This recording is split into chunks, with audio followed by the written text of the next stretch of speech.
Hello and welcome back to the channel. Today we have an important update for anyone running a non-LTS Linux kernel. If you're still on the 6.13 series, it's time to make a move because 6.13 has officially reached end of life. Linux kernel 6.13 first arrived on January 19th, 2025. It packed a number of exciting improvements, lazy preemption support, reducing latency for real-time workloads, user space shadow stacks on ARch64 through guarded control stack, protected virtual machine support, enhancing isolation, 6-node subnuma clustering on Intel platforms, split lock detection for AMD CPUs-PMU support for Intel Arrow Lake H and Panther Lake processors. All fantastic features, but since 6.6.13 was not an LTS release, its window of support was always brief. With the release of 6.1312, Greg Kroah-Hartman officially marked it as EOL on kernel.org,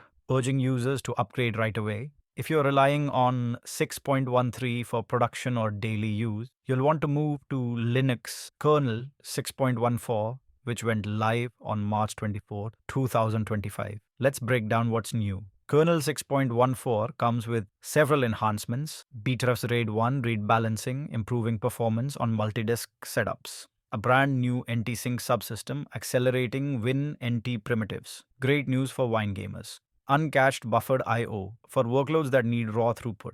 A driver for AMD XDNA, Ryzen AI NPUs, opening doors to on-chip AI acceleration, DRM panic support in the AMD GPU driver, helping developers diagnose graphics failures, SELinux extended permissions, tightening security controls, and major distributions haven't wasted any time. Ubuntu 25.04 and Fedora 42 both ship with 6.14. Rolling release distros, OpenSUSE, Tumbleweed, Arch Linux, Alpine are already on board as well. However, 6.14 is another short-lived branch. It's slated to reach EOL around May 2025, just a couple of months of support.